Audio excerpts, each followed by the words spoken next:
Good morning. I want you to turn to the person next to you.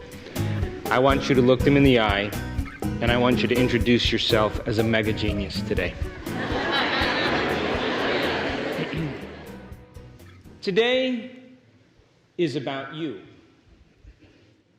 It's an opportunity for you to retreat from your life for one day, to remove the constant stimulation of all the things in your external environment that remind you of who you think you are.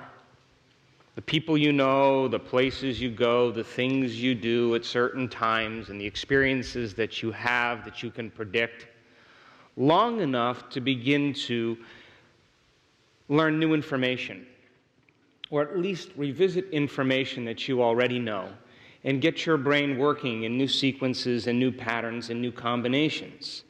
And if we can keep reminding you to be defined by a future instead of being defined by your past, we can begin to change your brain and body to be ahead of your environment, so that when you walk back into your life, you're no longer responding in predictable ways.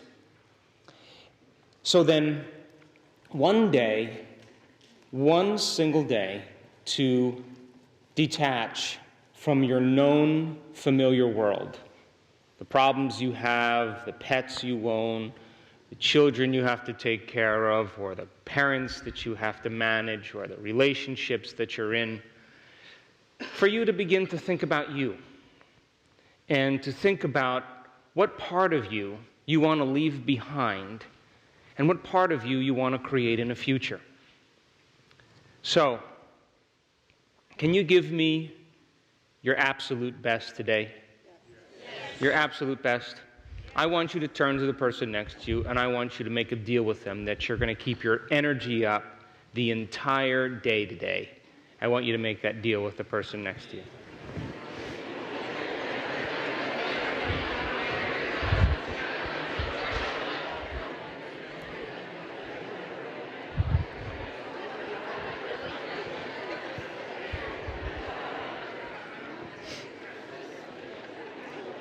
So last night when we were talking, we were saying that learning is making new synaptic connections.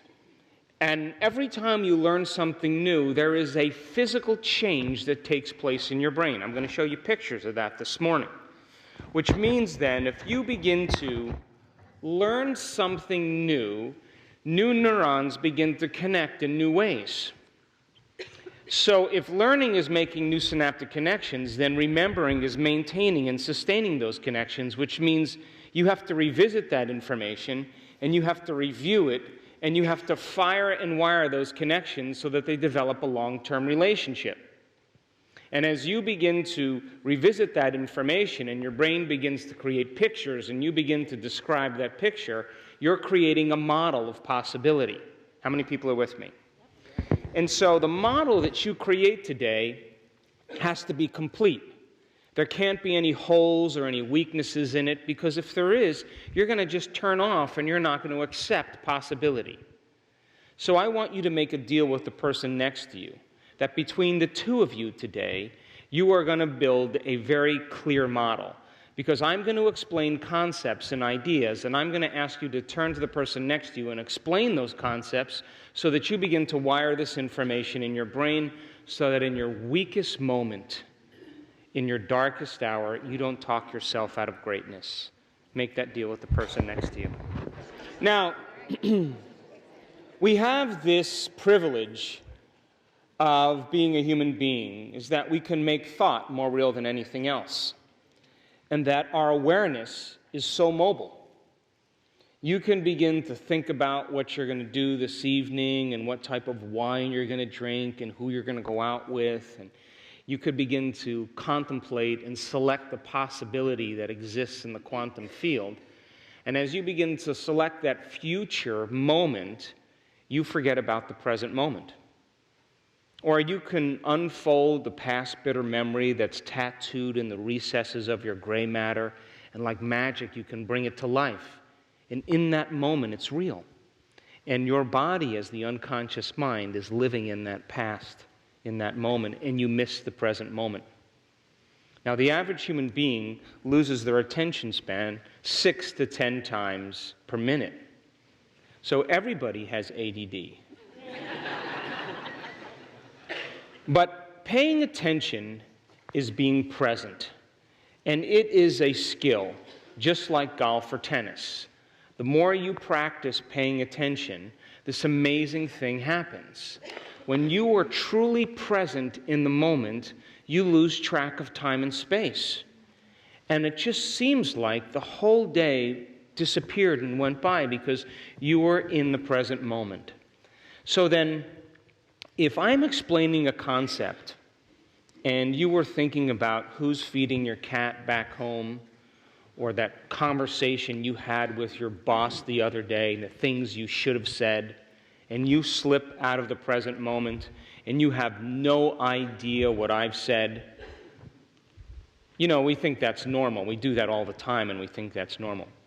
Or you have no idea what your partner is talking about because you're thinking about who did her hair. You know, I want you to make a deal with the person next to you that you say, hold on a second. I have no idea what he said. I have no idea what you said. Let's start over again. Can you make that deal with the person next to you? To change is to be greater than your environment, to be greater than your body, and to be greater than time. So then my question is, can you be greater than your environment today? Yes. Can you be greater than your body? Yes. Can you be greater than time? Yes. Because if you truly can, you will change.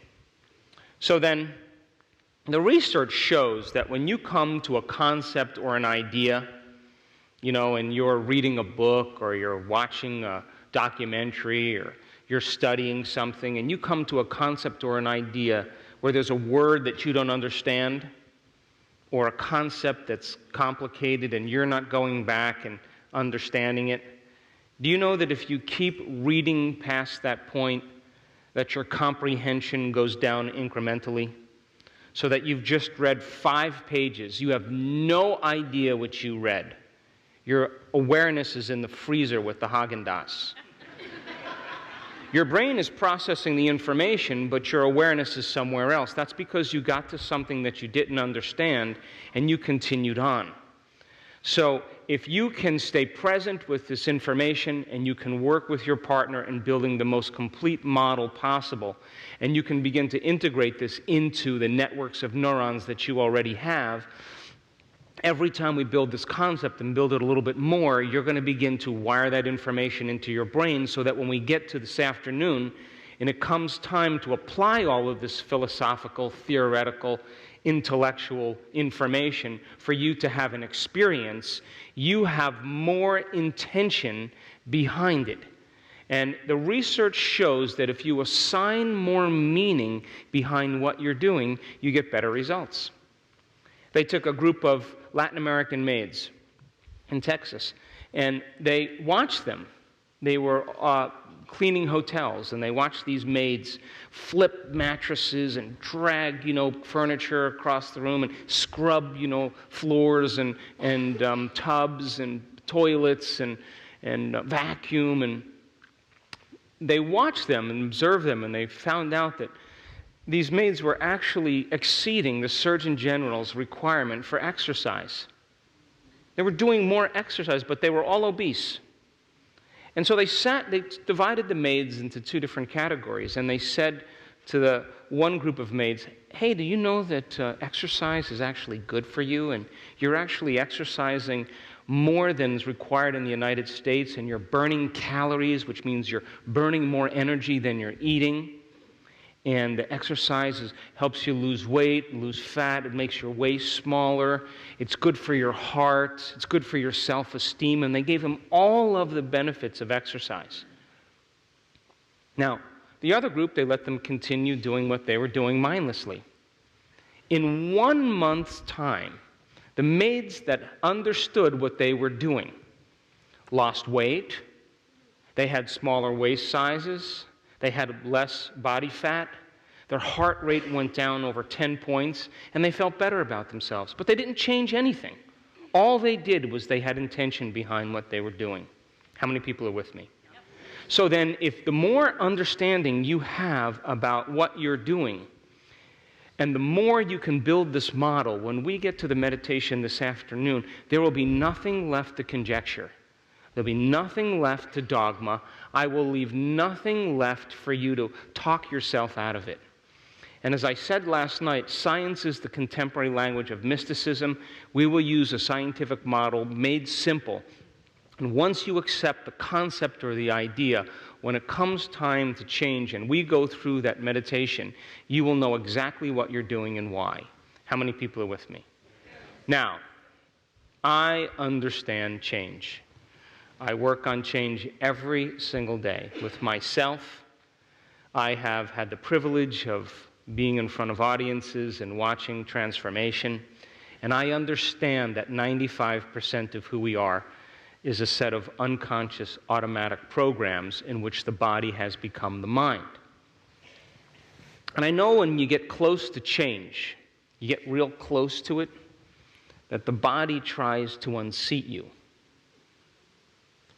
So if by chance today you turn enthusiastically to talk to your partner and you see a string of saliva running down their shirt, or you see them twitching, or you notice one eye is closing, or their head is starting to bob, I want you to make a deal with the person next to you that you will do whatever it takes to keep them awake.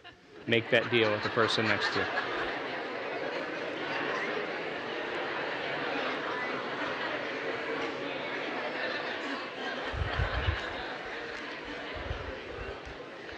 So now, give the person next to you a hug, an embrace, and let's begin.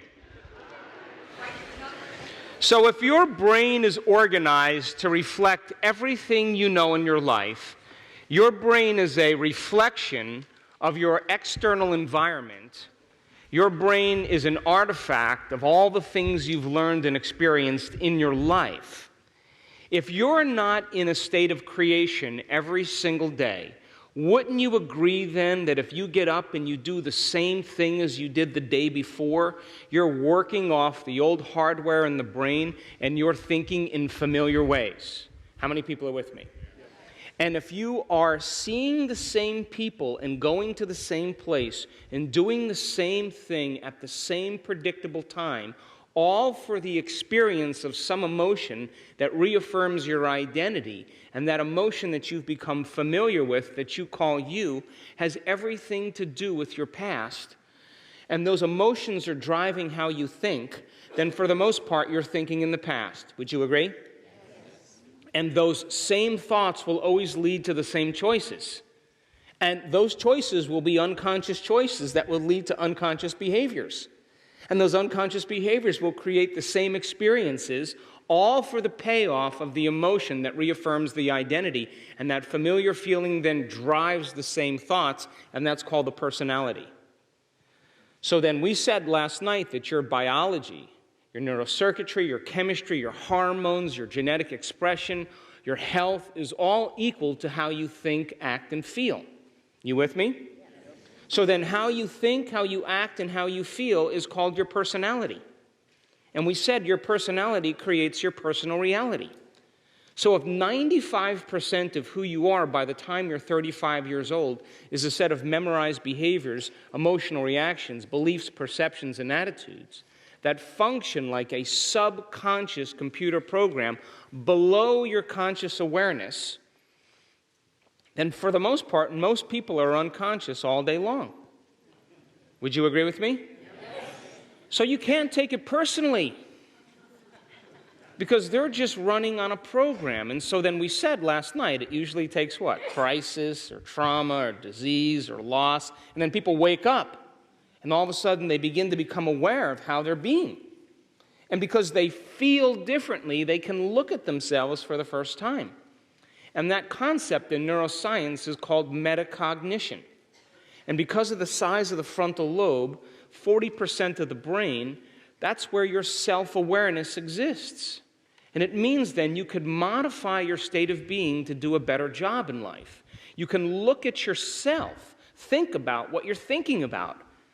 And one of the greatest moments in my life is when I realized just because I have a thought doesn't necessarily mean it's true. In other words, don't believe everything you think. And once I realized that I had the choice to either empower that thought or not, all of a sudden I was able to observe it. So you would have to agree with me then that if you're observing your thoughts, it means now you're no longer the program. You're the consciousness observing the program, and you begin to separate yourself from that automatic, unconscious state of being. How many people are with me? And wouldn't you agree then if you were changing a habit, whether you wanted to lose weight or stop smoking or stop eating chocolate, whatever people do, you're going to have to look at the things that cause you to return back to the same choice. And you're going to review in your mind, oh my gosh, I know that little devil's going to come up and say, go ahead, start tomorrow. Chocolate's good for you. It's all right. Everybody else is eating it, And you have to become selective about that thought's going to come up, and you have to overcome that thought. Would you agree? Because that thought's going to lead to the same choice, right? So you have to review in your mind who you no longer want to be. And then you're going to have to observe your behaviors. And as you begin to observe your behaviors, you're going to have to make a decision with such firm intention that the amplitude of that decision carries a level of energy that's greater than the hardwired programs in your brain and the emotional addiction or memory in your body. And your body responds to a new mind. It gets a rush of energy. And when it gets that rush of energy, you're giving it a sampling of the future. You're grabbing the reins of the stallion, and you're pulling those reins in, and you're saying, I'm the boss. And the body, the animal, begins to respond to your mind. And then you have to look at the emotions, the feelings that you look forward to, whether it's guilt or shame or unworthiness, that's become so familiar, you don't even know that you're feeling that way. It just feels like you. And you have to decide then, does this emotion belong in my future? Do I want to bring this into my future? Because as long as I'm living by this emotion, I'm living in my past. So then as you begin to observe those states of mind and body, you begin to objectify your subjective self. And just like viewing a videotape of yourself, playing baseball, playing tennis, dancing a dance, speaking publicly, whatever it is, if you can observe yourself, it means you can self-correct better. Wouldn't you agree? So then the process of change then is becoming conscious of your unconscious self. And when you begin to decide every day who you no longer want to be, you are retiring the old self. And the body will crave the emotional payoff just like an addiction.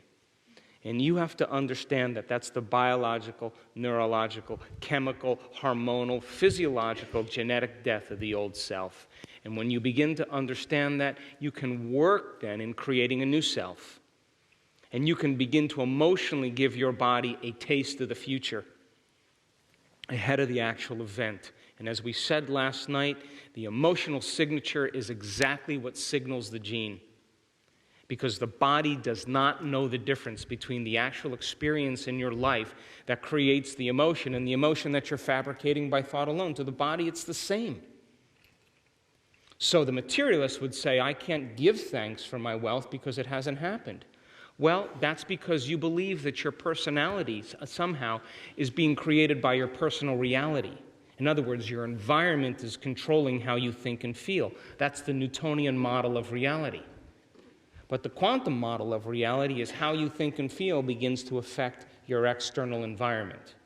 So then, as you begin to decide what thoughts you do want to fire and wire in your brain, and you move into a new state of being, and when from that state of being you begin to plan your behaviors, instead of obsessing about all the worst things that could happen to you, you start obsessing about what you're going to do with all your wealth, with all your health and vitality, with all your freedom. And as you begin to plan your behaviors and rehearse your actions, your brain does not know the difference between the external experience and the internal experience, because if you're present with what you're doing, the thought is the experience. How many people are with me? And the brain captures a thought as the experience because of the size of the frontal lobe. That's the crowning achievement of the human being. That's where you create from. And as you begin to speculate possibilities and you review it over and over again, the frontal lobe silences the circuits in your brain that has to do with all the chatter. It's the symphony leader, and it cools off the voices and the chatter in your mind, and it begins to randomly select new networks of neurons based on what you've learned intellectually and what you experienced. And as the brain, the frontal lobe, begins to select different networks of neurons, it creates a picture, and that picture is called an intention. And that intention then is your compass to the future. And then when you can combine that clear intention with an elevated emotion, and men will say, well, I don't know how it's going to feel because I haven't experienced it yet. Really? Well, how would you feel if your wealth came? Happy? Gratitude, appreciating life, and love with life? Give your body a sampling of the future. Let it begin to taste the future. And if you do that, then your body is beginning to change to look like the experience has already happened.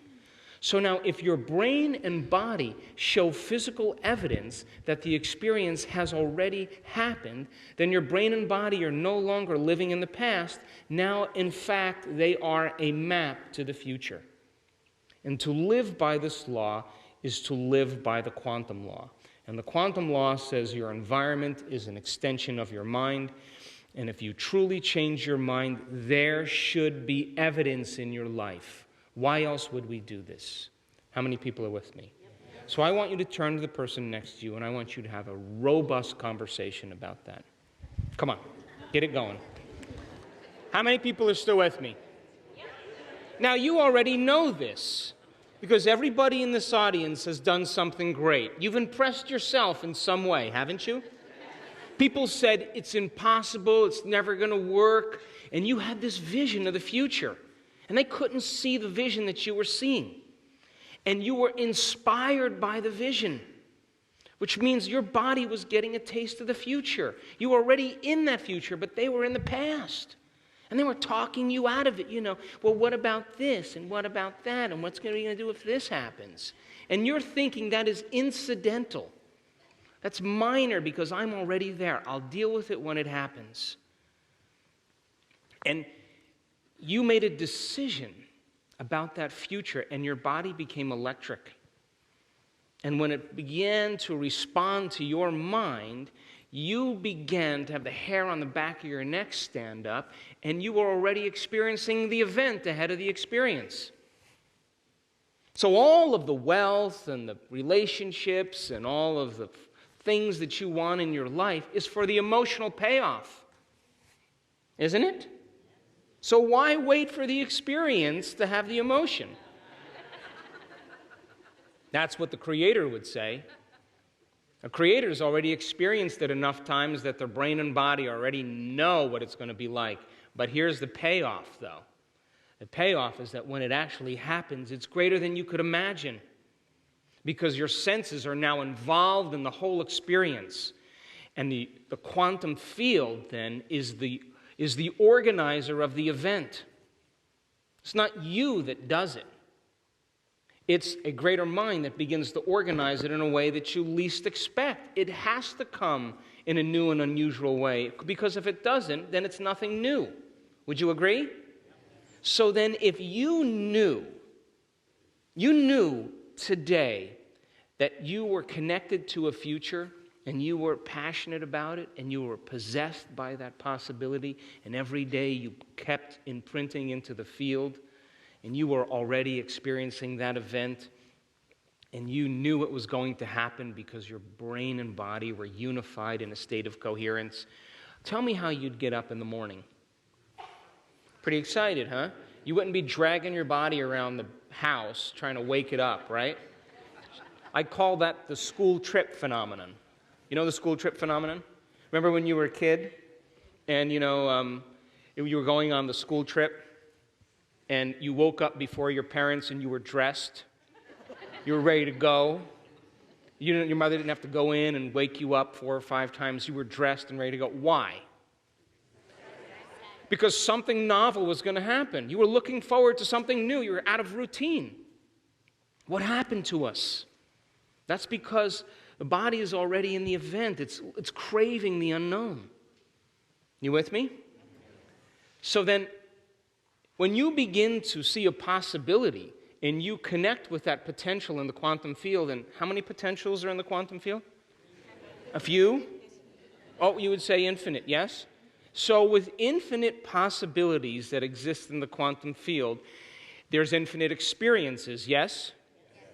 Poke the person next to you, come on. So if there's infinite experiences, then there's infinite emotions. Would you agree? So it has nothing to do with guilt and shame and unworthiness, because the new experiences have everything to do with awe and wonder and magic and mystery. And so then if you're creating your future, because the best way to predict your future is to create it every day, not from the known but from the unknown, then your body should be waking you up in the morning like the school trip and saying, we got something to experience today. And it is that exact energy of expectation that welcomes the unknown, that welcomes the mystery, that welcomes the miraculous in your life. How many people are still with me? So then, people try to talk you out of it. Look, I mean, my kids, they're all raised with these concepts, and they do amazing things. And, they sit down with me and they say, look, I want to live in Vietnam, and, I'm going to do this, and that's my daughter's new thing.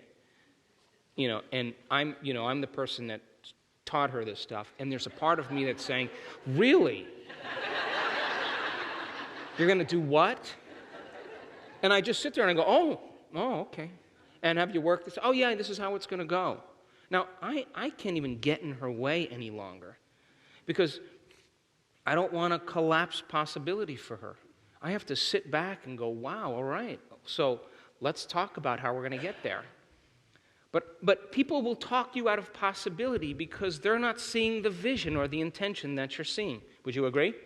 Don't you think Martin Luther King was talked out of possibility? Nelson Mandela was talked out of possibility. Abraham Lincoln was talked out of possibility. William Wallace, Joan of Arc, everybody's trying to talk them out of possibility because all of those people were defining reality with their senses. They were beyond their senses. They were in the future. The Wright brothers were in the future. They were already there. And so when people can't align with that vision, you know what you do? If you're truly committed to that end, all of a sudden, you are being greater than your environment. You are saying, no person, no thing, no experience, anything in my world is going to talk me out of this possibility. And your body, who's craving the same emotions and the same habituations, you are greater than your body in that moment. And you are saying, I am no longer living in my predictable linear time where my past is my future and my future is my past, and it's all predictable and safe and everything's comfortable. You are outside the box of that, and you're selecting another possibility that's outside of linear time. And you are revisiting that possibility, and you're experiencing that future in the present moment. And every single day you do that, you are imprinting into the field of possibility. So then, think of a time in your life, geniuses, where you did something great. Just for a moment, because you already know how to do this. Tell me, what were some of the qualities and characteristics of you when you did something great? You had a vision, yeah? And would you agree that you revisited that vision every day? You kept it alive in your mind, yes? What else? You were passionate, so you were inspired every day. So if your intention is your compass, then the elevated emotion is the wind in the sail. So you can use emotions to keep you anchored to the past, or you can use an elevated emotion to drive you to a new future. So then the passionate person is already experiencing the event because they believe that it's going to occur. What else? Energy. You had energy, and it was the vision that you had that was creating the energy. And your body began to respond in that future event. Would you agree? So you were vitalized by a thought. That was it. You were vitalized by a thought. What else? You had power. You were empowered by it. What else? So you have a sense of gratitude and peace because you already feel like it's going to happen. You with me? And you got into a state of being that was greater than the conditions in your environment. Would you agree? And your body relaxed into the present moment. How about this? You got your behaviors to match your intentions. You got your actions equal to your thoughts. And this is where I part from the New Age community. I have difficulty with the idea that, you're creating your wealth and you're sitting on the couch with your potato chips and you're waiting for someone to knock at the door with the big sign, you just won the sweepstakes. Listen, once you create and you move into a state of being, if you're not making choices equal to that state of being, then you doubt in your creation. Come on, are you with me? But when you are in that future and you are making choices, you are stepping into the unknown and you're more alive in that moment than you've ever been. And you want to create because you know that if you stop, you're going to lose the magic. How many people are with me? So then you have a vision. You're revisiting that vision every day. You're coming out of your resting state with a level of inspiration and energy. You're in a state of gratitude because you've experienced it enough times that your energy has changed and your body is beginning to believe that the event has already occurred because gratitude's emotional signature means it has already happened. Are you with me? And you're aligning your behaviors with your intentions and you're making choices to not do the same things every day. Yes? So then now I want you to think of a time in your life where you decided to do something and you didn't do it. What happened then?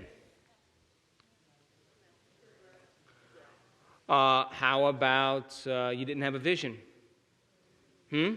Like you lost sight of the vision. Why did you lose sight of the vision? Oh no, it's not that. You lost sight of the vision because other people were more important. Your problems got in the way. You got busy, you got emotional. Life got in the way, and that you put your attention on your problems in your past instead of on your future every day. And the moment you got caught up in the emotions of life and the experiences in your environment, those emotions clouded your vision. Would you agree?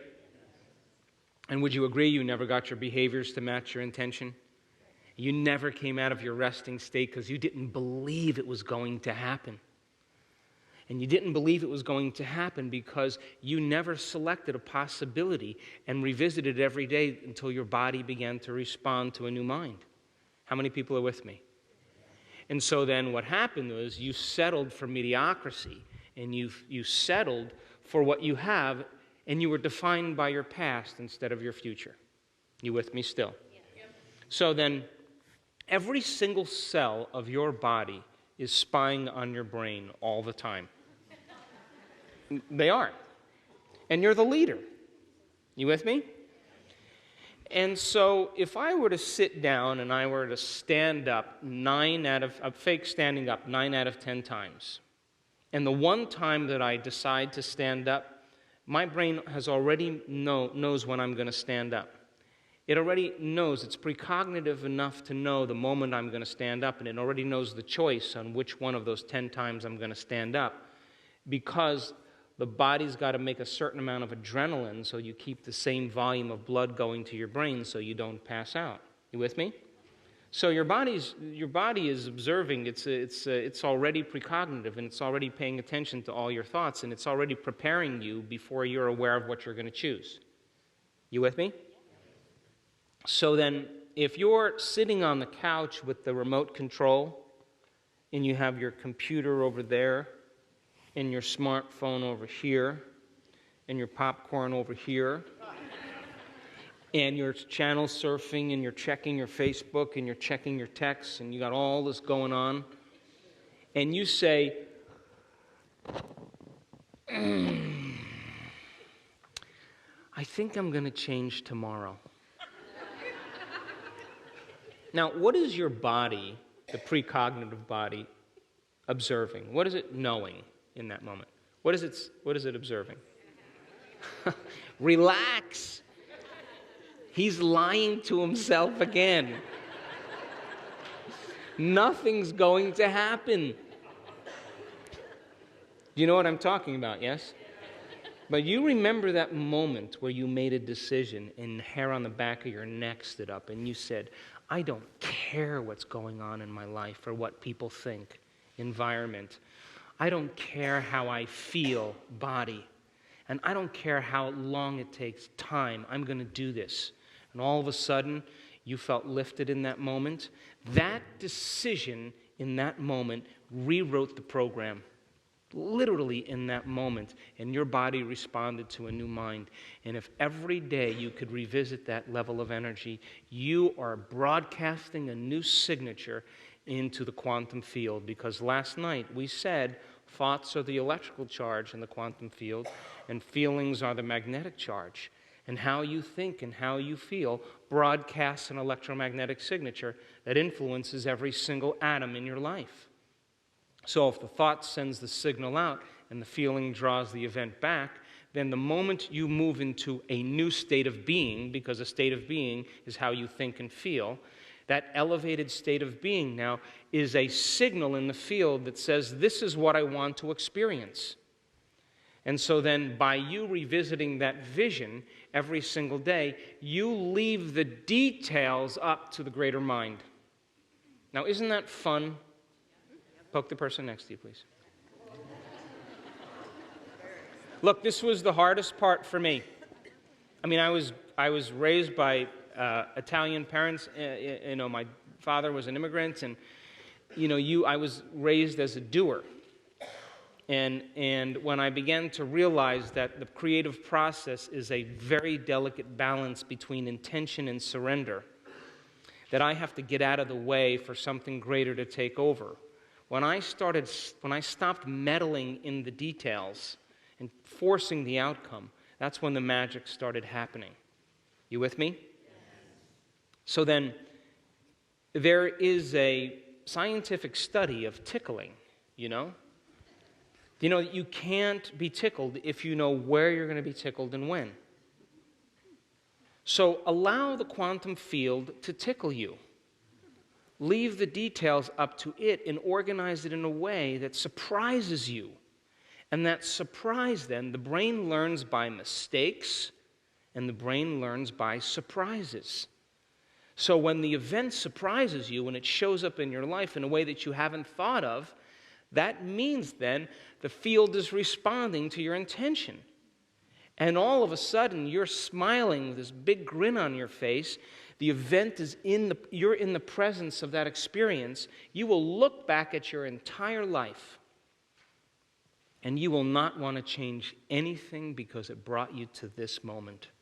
And the moment you are in that place, that's when your past rolls up into the present. You wouldn't want to change a hair on a person's head. You wouldn't want to judge anybody. It all makes sense because it brings you to that present moment, and that's called the natural state of being. How many people are with me? Turn the person next to you and explain. So now,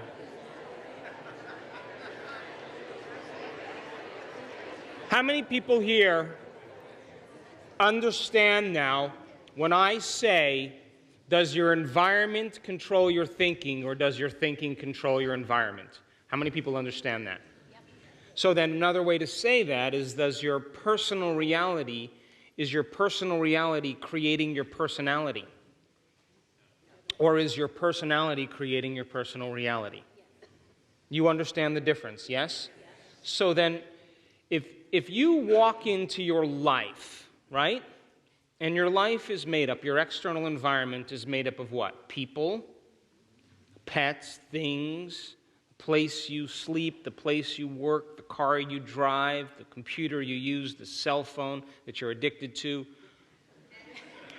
the coffee shop you visit at the same exact time. You know, that routine, organized, predictable life that you have. there's not a lot of room for the unknown to show up if you're doing the same thing as you did the day before. Would you agree?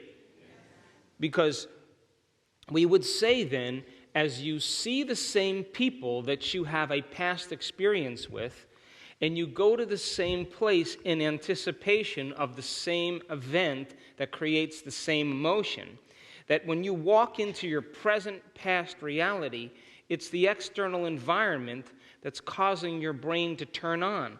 As you see the same people and you do the same things at the exact same time, it's the external environment that's activating different circuits in your brain to cause you to think equal to everything that you know. You know, you have a few thoughts about your coworker, you have a few thoughts about the lady at the coffee shop. You know, your external environment is causing you to think equal to it. And as long as you're thinking equal to your external environment, you keep reaffirming the same personal reality. How many people understand that? Now turn to the person next to you and explain. I just got to make sure that you get this, because some of you still haven't gotten it. If your brain is a record of the past, realize this, right? Your brain presently, right now, is pretty much an encoded series of knowledge and experience that's led you up to this present moment. Would you agree? Yep. Poke the person next to you. So then, if it's a record of the past, and you're responding and reacting to your environment the same way, and the people and conditions and the places are automatically, through your senses, turning on the same circuits to produce the same level of mind every day, then it's your external environment that's reminding you of who you think you are. How many people understand that? And if it's hardwired in there, you're doing it unconsciously. And it's those thoughts that are creating the same life. And so you're thinking the same way, you're acting the same way, and you're feeling the same way, and you're wondering why God hasn't answered your prayers. So then, if your brain is a record of the past and the hardware in there is a software program, it's become a software program, then the moment you turn the program on, you're thinking in the past. How many people are with me? And because you're turning on the same circuits that are connected to your past, you're not thinking in any new ways to be able to overcome the conditions in your environment. How many people are with me? Yep. So then, we get frustrated, we get impatient, we start trying to force outcomes, we get competitive, we get greedy because we don't know how to get outside of that box. Because the brain is firing in the same sequences, the same patterns, and the same combinations every day, and it begins to hardwire into a very finite signature. And that finite signature is called your identity. That's the box of the brain. And by the time you're 35 years old, it's a limited set of resources. How many people are with me? So then, if you're not creating then, if you're not beginning to envision possibility, and you're not learning and beginning to speculate new outcomes, you're not making your brain work in any new ways. But if you're learning information and you're reading about greatness and you're understanding the quantum model of reality and you're looking at yourself and you're reviewing it over and over again, you're adding new networks of neurons that become the raw materials for you to think in new ways. How many people are with me? And as you begin to think in new ways, you begin to fire and wire new circuits, and those new circuits become the very platform of your identity, of your future. Now your brain's no longer in the past. It's in the future because you got new circuits that you can use, that you'll keep activating and growing your brain to look like the event has occurred. How many people are with me? So then, if feelings and emotions are the end product of past experiences, and you're living by the same emotions every single day, then we said last night, nothing new's happening in your life. And if your emotions are driving the same thoughts, and then those thoughts drive the same emotions, and those emotions drive the same thoughts, and emotions are the record of the past, and you're thinking equal to how you feel, and feelings have become the means of thinking, then you're thinking in the past. How many people are with me? And nothing new should happen. Would you agree? And if you keep that cycle of thinking and feeling and feeling and thinking going on, I don't know, I'll be conservative, 33 and a third years. And it becomes so familiar to you that you don't even know, like if you didn't feel guilt, you wouldn't know how to feel. Because it just feels right, it feels familiar. And the body begins to become the mind of guilt. It becomes a subconscious computer program. And once the body has memorized guilt better than the conscious mind now, the body is running the mind. And if that's 95% of who you are, then to change is to be greater than your body.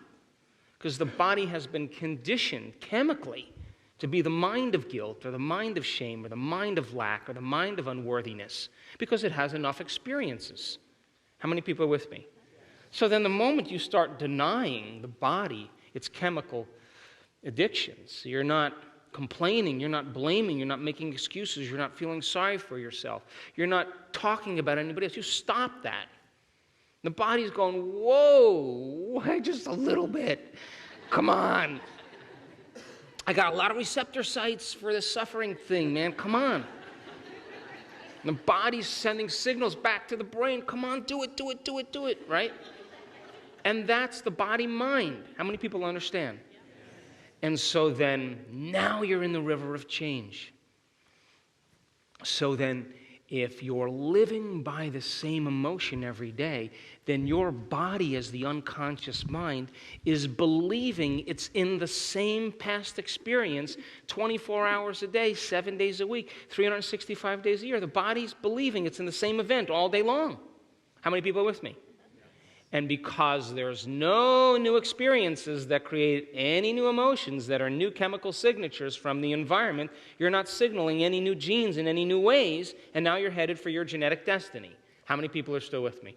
Some lights are going on. So now, if you're living by the same emotions every single day and your body is believing it's in the same past experience and you condition your body to be the mind of that emotion, then your body literally is stuck in the past.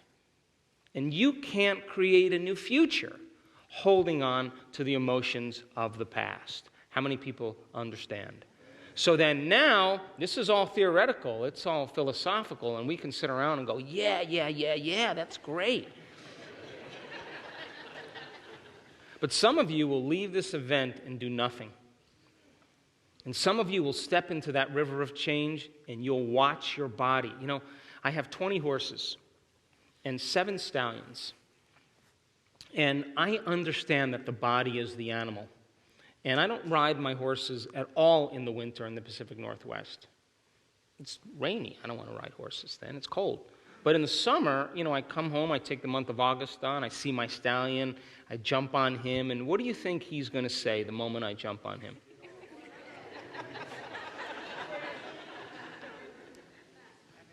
Where you been for the last year? I got a lot of habits going on. I'm doing my own thing here. There's some really hot mares up on the other side of the property. I can smell them. Now, he's my buddy, right? He's totally bonded to me. He's my buddy. I get on the horse. What do you think he does the moment I get on him? He runs me into the wall of the arena. Tries to run me into the wall. This is my buddy. So when I'm on that horse and I notice his ear just turn a little bit and his eye head in that direction, I grab those reins and I pull him in. And I make him stand there. And I wait. And all of a sudden, he lets this big snort out. And I know I got him. And then we take another step, and he starts in a little bit, and I stop him again. And I recondition him to my mind. And I do this over and over again. And sooner or later, he surrenders. And the moment he surrenders, the horse and the rider are one. The mind and the body are working together. So don't you know when you step into that river of change, your body is going to be like that unbridled stallion. It's going to get impatient. It's going to get frustrated. It's going to doubt. Why, though? Did someone do that to you? Or did you just mismanage your emotional body? It's you that did that. Would you agree? Now, you may tell me it's your ex-husband or it's your boss or whatever. No. It's your emotional reactions that you kept in check to reaffirm the reason why you haven't changed, because you believed in that emotion more than possibility. You with me? Yes. So then when that animal starts to buck and kick, And it starts to get impatient and frustrated. And every time you notice it doing that, you settle it back down into the present moment. You're doing exactly what I do with my stallion. You're reconditioning the body to a new mind. And the more you do it, the more it trusts you. And so when you're sick, or you're diseased, or you're out of balance, you can sit down with that body and it'll work with you instead of against you. How many people understand? Now, I am not telling you this as some inspirational speech. I'm telling you this because I've seen it on brain scan after brain scan after brain scan. I have seen people in a state of frustration and impatience. Their brain move into the wrong brainwave pattern, and they get out of balance, and all of a sudden, they turn it around. And the brain gets highly organized, gets very coherent, moves into different states. And they're overcoming themselves. And you know, I look around, I look at their face, and what do you think they're doing? They're freeing the body. They're freeing their own body from the chains of the past. The body is no longer tormented because it's no longer believing it's living in the same conditions of the past. How many people are with me? And that is greatness. That is the people that I want to hang out with. Because those are the ones that still believe in possibility even when their body is raging. And there isn't a person in this audience that doesn't have that level of commitment to do it. And finally, when the body liberates that energy and you are freed from the past, you will see possibilities you have never seen before because you're no longer looking at your life through the lens of the past. How many people are with me? Turn the person next to you and explain. So now, how's your energy? How's your energy? Is it okay? So can I go a little further, then we'll break? Poke the person next to you, please. Actually, give him one of these.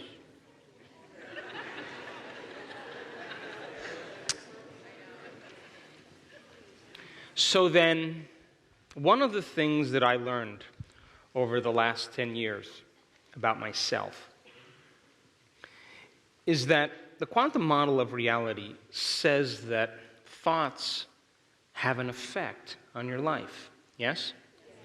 When I stopped believing in that, I've traded that concept for some emotional addiction. Did you hear me? You know, because my life got in the way, or there's problems with staff, or, you know, I'm too busy, or I'm too tired, or whatever. I trade that concept for some emotion that keeps me mediocre. Would you agree? And so all of a sudden, the moment you get caught up in that emotion, you can't see possibility. Tell me why.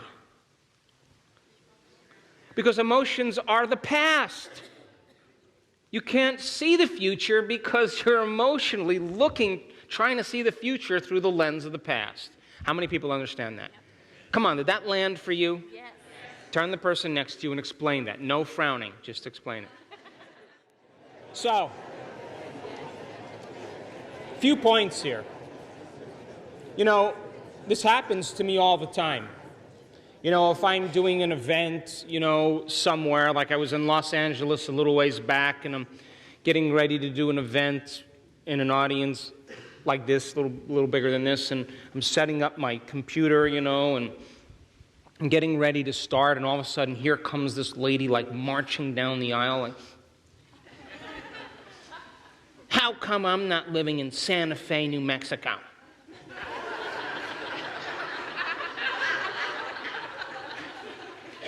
And I say, because the personality who's living in Santa Fe, New Mexico looks nothing like that. True? True? So then, other people come up and they say,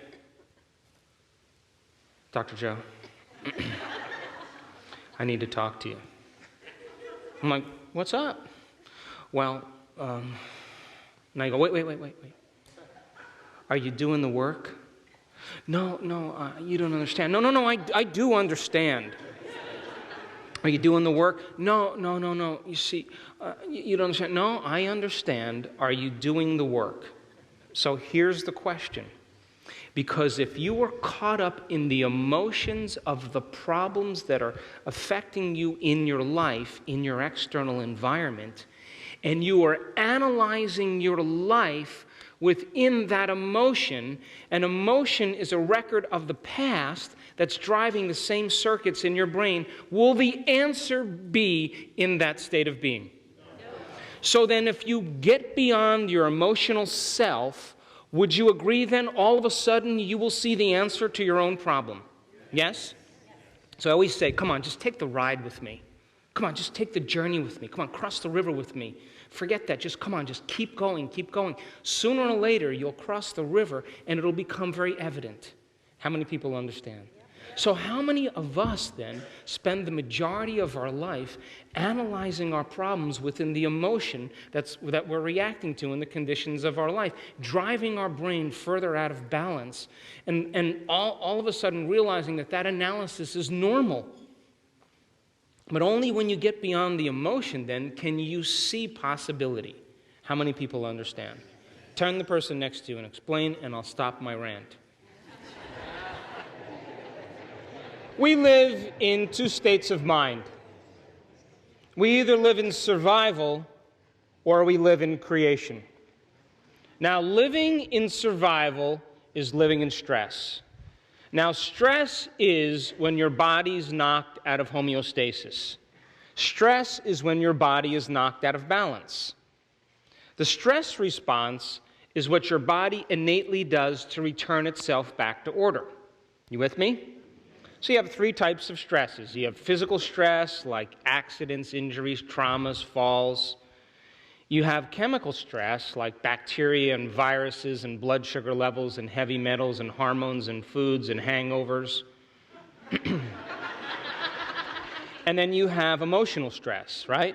Traffic jams, internet connections, second mortgages, single parenting, 401ks, Obamacare. Anyway, have all these things, right? And each one of those things knocks the body out of balance, but then there's an innate mechanism to return the body back to order. Now, all organisms in nature can tolerate short-term stress. A deer is in the woods and it's being chased by a pack of coyotes. The moment the deer outruns the coyotes, 15 minutes later, it goes back to grazing. Short-term stress. Now, when the deer perceives a threat in its external environment, it has to mobilize enormous amounts of energy to begin to adapt to the conditions in its external world. So as the deer begins to mobilize all this energy, it's releasing all these chemicals through the adrenal hormones, and it's turning on a primitive nervous system called the fight or flight nervous system, or what's also called the sympathetic nervous system. You with me? So then, moment that all this energy is turned on, there's a rush of energy, and the body now is able to deal with the conditions in the environment by either fighting or running. You get the idea, yes? And so then all organisms have this built-in mechanism so that it can they can survive in the conditions in their external environment. Now, human beings are a little unique. And the reason we're unique is because we can begin to think about our problems. We could begin to forecast some worst-case scenario. We could bring up some memory from the past, and we can turn on the stress response just by thought alone. And when you turn on the stress response and you can't turn it off, now you're headed for disease. Because no organism in nature can tolerate the effects of living in emergency mode for extended periods of time. How many people are with me? So then, if you're mobilizing all of this energy for some threat in your external environment, you only have a certain amount of energy to go around. There's no energy for your internal environment, no energy for growth and repair, no energy for long-term building projects, and the internal environment of the body begins to break down. How many people are with me? Now, think about this. It's a scientific fact that the long-term effects of the hormones of stress dysregulate and downregulate genes to create disease. You with me? And that human beings can turn on the stress response just by thought alone. i.e., your thoughts can make you sick. You with me? Now that's the ultimate mind-body connection. So the question is, if your thoughts can make you sick, is it possible that your thoughts can make you well? Turn to the person next to you and explain. So remember, last night, geniuses, last night I said that when you react to something or someone in your life, you have a stressful event that takes place in your life. You know, the car in front of you cuts you off because there's a madman driver, and you move out of the way, you turn on the fight or flight nervous system. Why? Because you got to protect your body, right? And it has to wake up for a few moments. So there's a refractory period of chemicals that are created from your emotional reaction to something in your external environment.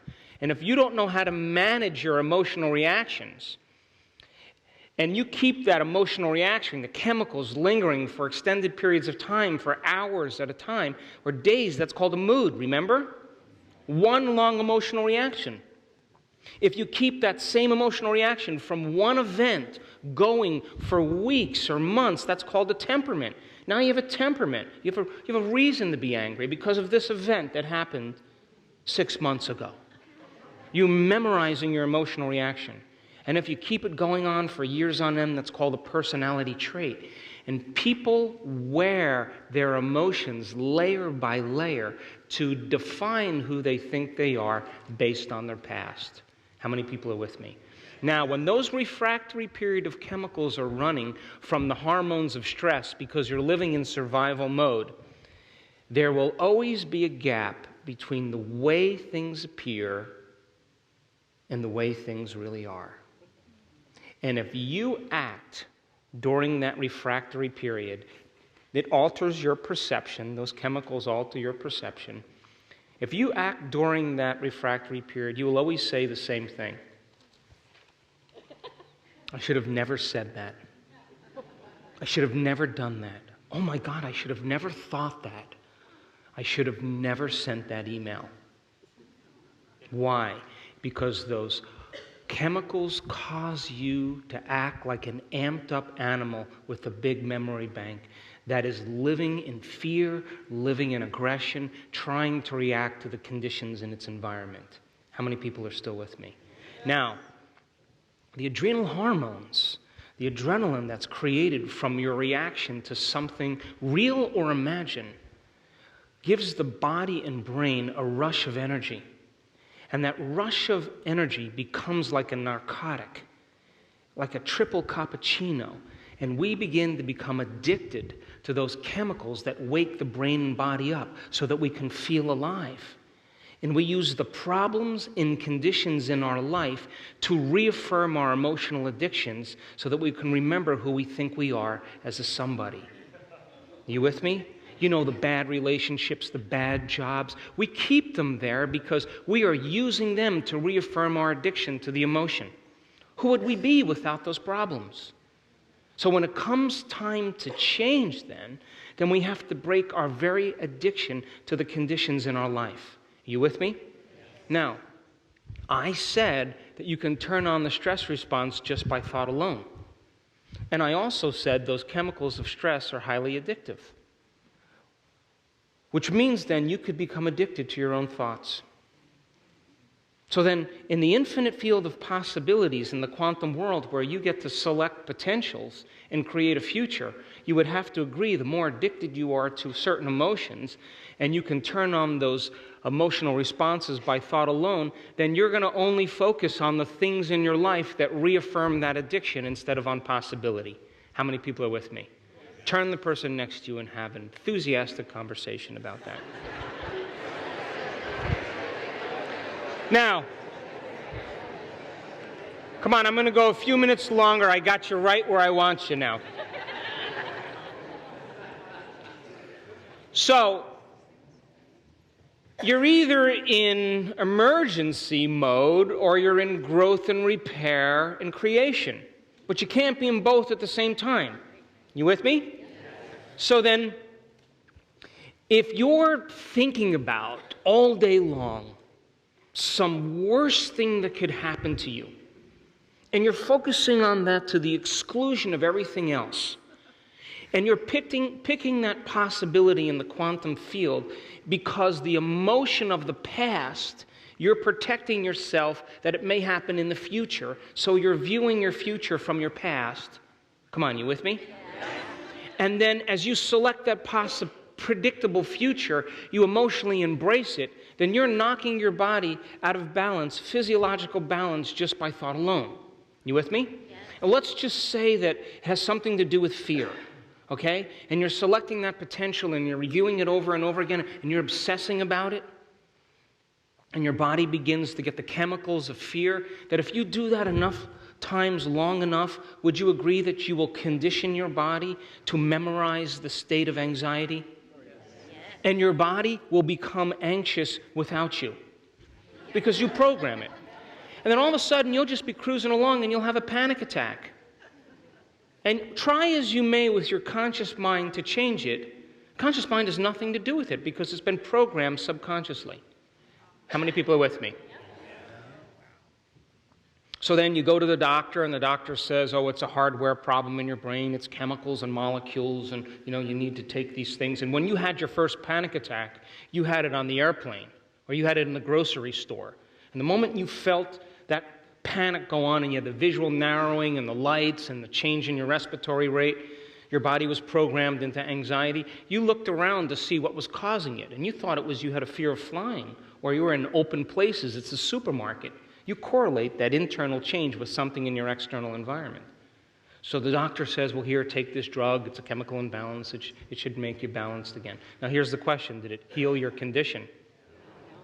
You know why? Because you'll still avoid crowded places or open spaces. So then you go and you see the therapist and she says, oh, no, it's a software problem. Your father was overbearing, and he was a perfectionist, and now you're a perfectionist, Now, even though you have the insight, does it change your behavior? Does it change your anxiety? So then you go to the psychic. And the psychic tells you that you were a charismatic Christian in the 1500s and you were burned at the stake in Carcassonne.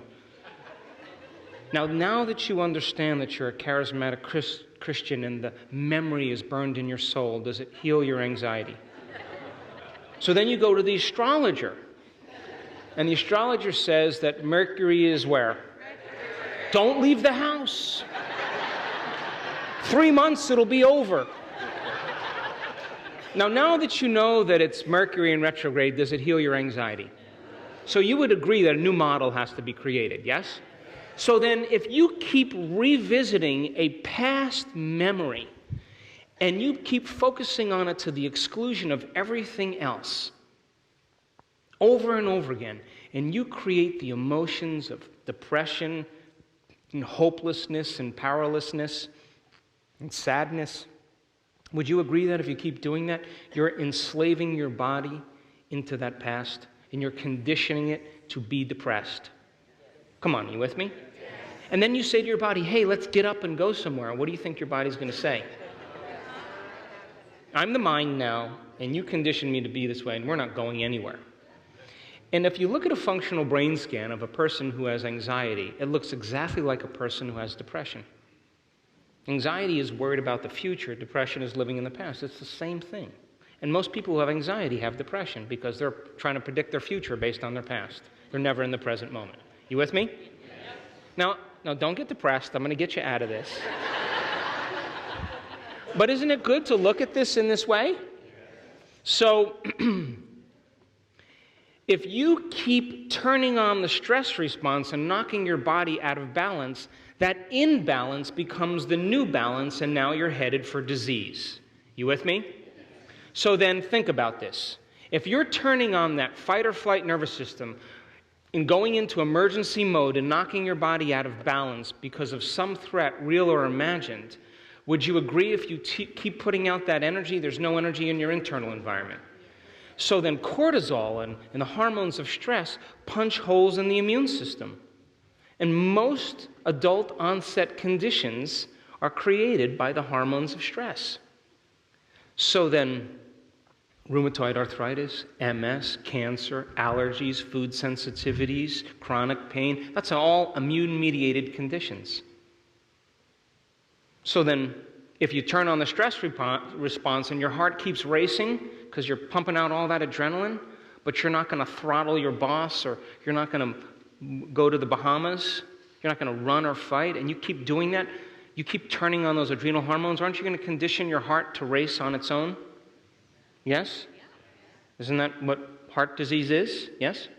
So if you turn on the fight or flight nervous system and you keep mobilizing all of this energy to your extremities, because that's where you need the energy if you're going to fight or you're going to run, and there's no energy in your internal environment, what's going to happen when you eat?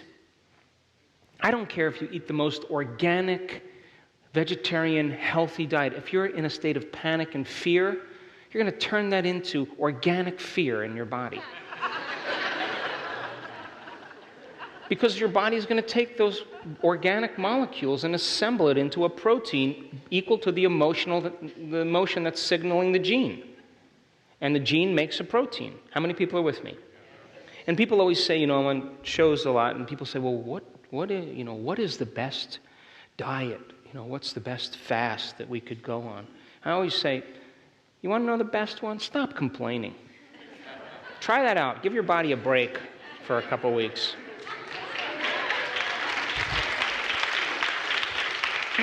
So now, if you keep turning on that fight or flight nervous system and all the blood is going to your extremities and away from your internal organs, is there any energy to metabolize any food? And your body's not in a state, so that's acid reflux, that's constipation, that's indigestion, diverticulitis. There's a timing issue because the body's still, it's not a time to digest a meal when the predator's around the corner. Do you understand? And so people live that way all the time. So then if you turn on the fight or flight nervous system, you mobilize all this adrenaline to your extremities, liquid energy, and you're not fighting or flighting, and that liquid energy settles into the tissues, that's called pain. And 80% of the American population has pain in their body. And all it is it's emotion stored in there. How many people are with me? So if you turn on the fight or flight nervous system all day long, and most of the blood flow is going to your hindbrain and away from your forebrain, you can't think. All you can do is react. And so we get very limited in our perception. How many people are still with me? So if you turn on the fight or flight nervous system over and over again, and the body's in a state of emergency, you think it's time to grow a baby? Is it a time for a long-term building project? The innate intelligence of the body knows it's not a time to grow a baby. So infertility, we deal with a lot of that in our clinic. The first thing we do is we get these type A women and we get them to relax. And all of a sudden they get pregnant because their body is no longer living in that mode. You understand, yes? So 95%, 9 out of 10 people that walk into a healthcare facility in the Western world walk in because of a stress-related disorder. 5% of people are born with true genetic disorders, like Tay-Sachs disease or sickle cell anemia, or any of those conditions, type 1 diabetes. The rest is based on lifestyle. And isn't it funny that all the stresses in your life end up as emotional stress? Isn't that what happens? You break your leg, it's a physical stress. Then you have to take drugs to make the pain go away, that's a chemical stress. You can't go to work, which means you're going to affect your finances. Now you have an emotional stress. You with me? It always ends up as an emotional stress. Now, the emotions that are created from the hormones of stress have everything to do with anger, frustration, hostility, aggression, hatred, judgment, fear, anxiety, insecurity, unworthiness, sadness, pain, suffering, guilt, depression. All of those emotions are derived by the hormones of stress. And psychology calls that normal states of consciousness. Those are altered states of consciousness. And when you and I are living by the hormones of stress, those chemicals cause us to become very selfish, self-involved, self-centered, self-indulgent, self-aggrandizing, self-important, self-pity. It's all about the self. And those chemicals endorse the ego to reaffirm its attention on the body, the environment, and time. In other words, geniuses, when the deer is being chased by the coyote, she's only concerned about three things. The chemicals cause her to put more of her awareness on her body. I got to take care of this body. The chemicals also cause her awareness to be on the environment. Where am I going to go? Which is the best route? And it causes her to become super aware about time. How much time do I have to get there? The body, the environment, and time. Now, when you and I live by the chemicals of stress, we obsess about our bodies, what we look like, our hairstyles, our weight. We obsess about our environment, the problems in our life, the conditions in our world. We obsess about time. And our reality becomes about the body, the environment, and time. And the hormones of stress cause us to define reality with our senses and believe that the outer world is more real than the inner world, because you have to put all of your attention on the threat in the external environment, and it's not a time to go inward and create and trust. It's not a time to create when there's a predator around the corner. You with me? So then when we define reality with our senses because we are materialists, because those chemicals cause our senses to be heightened, the moment that happens, we begin to focus on matter instead of possibility. Now, the atom is 99.9999999% nothing. It's energy, it's information. It's 0.000000001% particle. And that particle exists as a momentary phenomenon. You're moving in and out of the quantum field 8 times per second.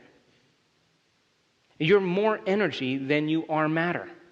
And when we live by the hormones of stress, we keep all of our attention on the particle instead of on the wave of possibility. You still with me? And the hormones of stress cause us to feel separate from possibility. They cause us then, because we're defining reality with our senses, to feel all the objects in our life and put our attention on the external world. And when that occurs, those hormones cause us to try to force outcomes, to compete, to try to make things happen, because we feel like matter trying to change matter. You with me? The hormones cause us to feel more like matter and less like energy. And so then what do? Because we're matter trying to change matter, we are always trying to exert our will and force an outcome or hold on to things in the past, and we can't see possibility in that moment. How many people are with me? Turn to the person next to you and explain.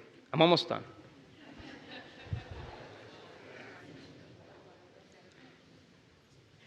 When you're living in emergency mode, you have to keep all of your attention on the external environment. Would you agree? Because you have to take care of your body. It's a threat. You're in survival. You have to be aware of the conditions in your environment. You got to take care of your body, and you have a limited amount of time to do that. So then you begin to define yourself as a body in the environment in time, and you feel separate from possibility because you're more particle than wave. You're more matter than energy. And the hormones of stress cause us to become more dense. And so when we're more matter and we're trying to change matter, we only have a limited amount of choices to do that. So we use our ego and our personality to try to get what we want in life, and we compete and we force and we try to make things happen. Or we hold on or we manipulate to try to get what we want. Sound familiar? Because that's what's a body trying to change something that's vibrating at the same speed. Does that make sense? Now, do you ever notice when you're totally in a state of creation that you are so involved with what you're doing that you forget about yourself? You ever notice that? You're so present in the moment so present with what you're doing that you lose track of time and space. You become nobody.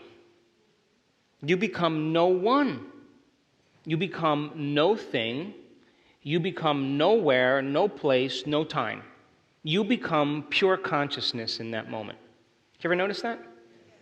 And when we were doing our research this past year, when I was watching these real-time meditations in the brain scan, I realized that if you're going to change yourself, you want to change something about your body, something in your environment, some future time, that you have to forget about your body. You have to forget about your problems. You have to forget about time in order to have dominion on it. You have to become a thought impossibility. You with me? Now, we have all the biological and neurological machinery to do this.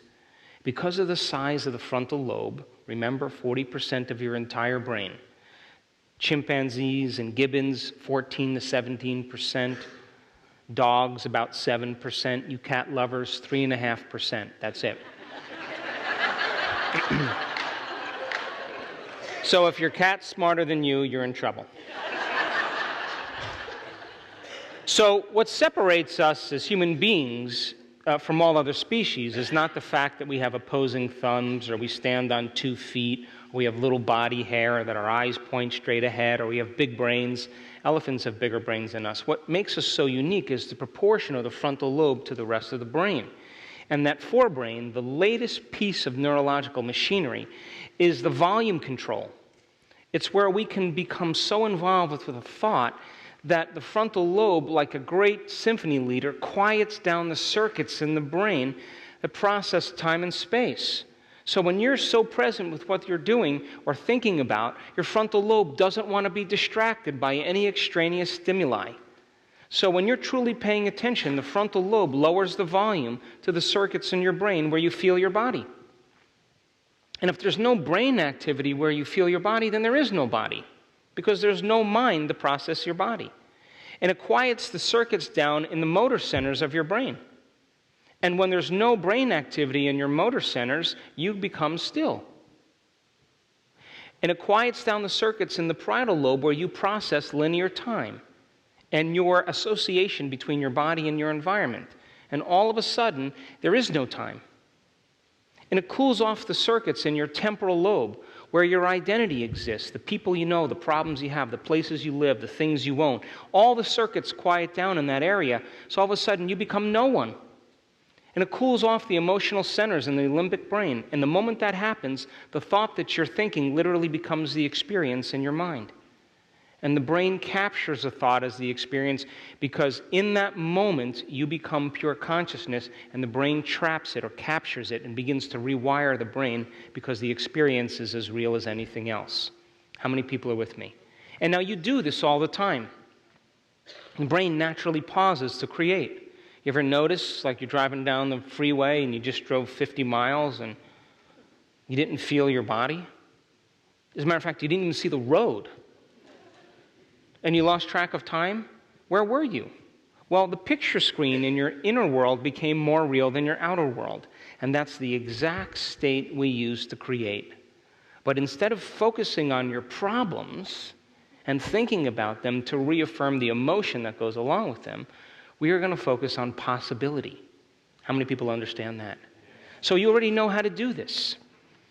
So then, when you're living in that state of creation, and you become nobody, no one, no thing, nowhere, and no time, you're no longer a male, you're no longer a female, you're no longer a nurse, you're no longer an attorney, you're no longer a mother, you're no longer a person with a disease, you're no longer your past, you're no longer, your face, your wardrobe, your car you drive, the house you live in. You're none of that. You're pure consciousness.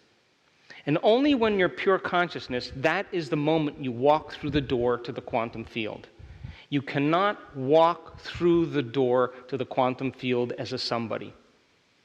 You got to walk through as a nobody. You got to go from ego-centered to egoless. And when we did our research and I was observing and observing and observing, the moment I saw people become pure consciousness is the moment they had dominion over their brain. They could change their body. They could change something in their life. They could create some future time. So the irony is that if you want to change your body, you have to get beyond your body. If you want to change your identity, you have to get beyond your identity. If you want to change some problem in your life, you have to get beyond the thought equal to that environment. If you want to change and create some future time, you have to get beyond time. If you want to create something out of nowhere, you have to get to nowhere. How many people are with me? Now, when you are no longer thinking and feeling and feeling and thinking in the same cycle, and you're no longer endorsing these hormones of stress, and you become pure consciousness, the energy that exists in these lower centers moves because it's no longer being reinforced. And guess where it goes? Right to your heart. And you begin to fall in love with your creation. And you want the moment to last. You don't want it to end because you are so present in the moment that the body literally is believing that the experience is happening. And if the thought becomes the experience, the end product of the experience is an emotion. And you begin to feel like the event is occurring, and now you're thinking and feeling differently, and now you're, instead of being in the past, you're in the future, and all of a sudden you're taking your attention off the particle, feeling separate from possibility, and now you're putting your attention on the wave of possibility, and you feel connected to something greater, and all of a sudden you trust in the outcome. You have no idea how it's going to happen or when it's going to happen, but you don't need to, because it's already happened to you. How many people are with me? And nobody can talk you out of that. And I call that the natural state of being. Because when you are trusting in the outcome, you have to lay down the very thing you used your whole life to get what you want for something greater to occur. Now that is when you are bridging on divinity. So then, if you live in a state of creation every single day, driven by the hormones of stress, and you're addicted to those emotions, then you will be matter trying to change matter, and you'll have limited resources to do that, because the brain and body are in the past. Would you agree? But if every day you put your body away for a period of time, you're no longer being defined by your body. You close your eyes and limit the amount of sensory information coming into your brain. You play soft music in the background or put earplugs in. You are eliminating your external environment, and you are getting beyond time every single day. The thing that I learned it this year. The key is to get beyond ourselves. You are the best when you're beyond yourself. And when we saw this in our workshops, when people got beyond themselves, you know, the self that's defined by the past, they do the miraculous. And you know what? They don't even care if it happens. They're just happy that they're beyond themselves. And that's the moment it occurs. How many people understand? Turn the person next to you and explain, and then we'll break.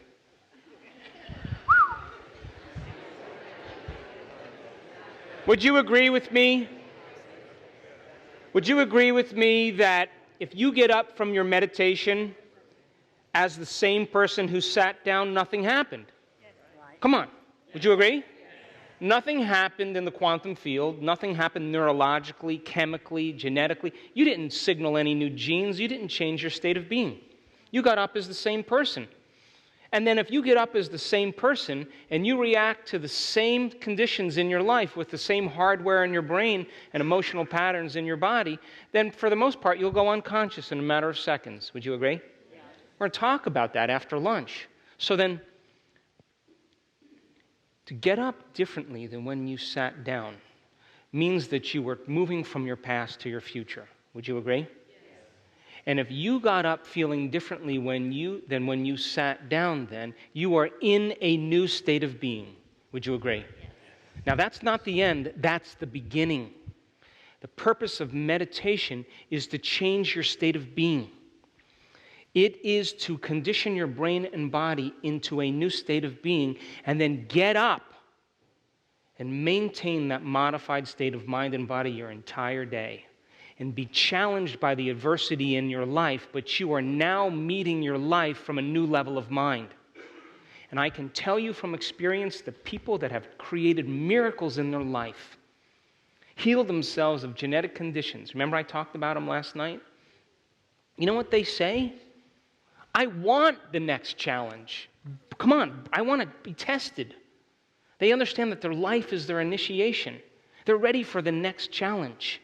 They're not shrinking from reality. They're not protecting themselves from the worst case scenario and being prepared in case it happens because they're trying to predict their future based on their past. They're outside of that.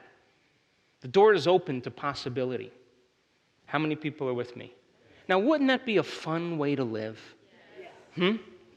So then you would agree with me then the emotions of fear, emotions of hostility and anger, the emotions of sadness and shame and guilt are experiences that you've already had. Yes? And so then, if you're reacting to your life in the same way, and your life is bombarding you, your environment is washing you, then for the most part, then, those emotions then will keep driving the same thoughts and behaviors in the same way. You agree with that too, yes? Yes. Come on. Yes. So then if you're creating, though, then you're installing new circuits in your brain, and you are emotionally conditioning your body to a new mind, and you're getting up, maintaining that modified state of mind and body your entire day, which means you're broadcasting a whole new electromagnetic signature. And people come up to you and they say, did you shave your mustache? No, I never had a mustache. Really? Really? Did you lose any weight? No. No, really? Wow. Did you get a little work done? No. Man, you look differently because you've changed your energy. So then when you walk into your life with an elevated level of energy, now your environment is no longer bringing you down to matter. You're lifting everything up in your environment to energy. How many people are with me? And in our clinic in the United States, when I walk into my clinic, which is rare, but when I go in there, I always tell the girls the same thing. I say, our energy has to be higher than the highest patient that walks through this door because everybody gets well today. And we are going to lift matter to a new mind. So then, when you walk into your life and you're broadcasting a new signature, you are saying to the field, this is what I'm worthy of receiving. This is what I am, this is my new state of being. And organize the events in a way that surprised me. And you are no longer observing your life as a quantum observer from the same level of mind. You're observing your life from the same level of mind when you get up and you do the same routine things every day to reaffirm that feeling called you. So then you wake up in the morning and all of a sudden you got to get in touch with that feeling. Oh my gosh, I got these problems. Oh, I have this past. Oh, and that person is the real problem in my life. And then all of a sudden, you get all of that going. We all do this. And then all of a sudden, once you get all that hardware and chemicals going, then you function from that identity. You with me? Yep. So then, if the emotion is the payoff from all the things you want in your life, then it should be a good indicator of how to create. Would you agree? People say to me, well, I want wealth. And I say, really? Why do you want wealth? And they say, because I really want to be free. Oh, so you want freedom. So then, if you're creating wealth, you can't get up from your meditation until you feel free. Because if you're getting up from your meditation and you feel lack, you didn't do it. Would you agree? But if you got up and you felt free because you understand that's the emotional payoff, but you're giving your body a taste of the future before it's happened, sooner or later, you're going to knock on the door long enough and you're going to condition your body to the mind of that state. And all of a sudden, the opportunity is going to show up in your life and you're going to say what everybody else says. Boy, that was really simple. Wow, I didn't even care if it happened, or I wasn't even expecting it. And it just appeared.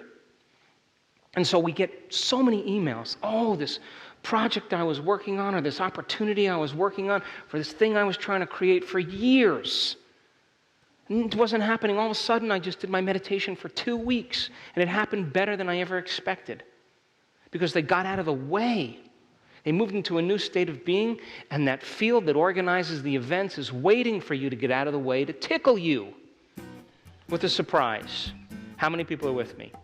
So here's the question. Is it worth doing? I'll see you in 10 minutes.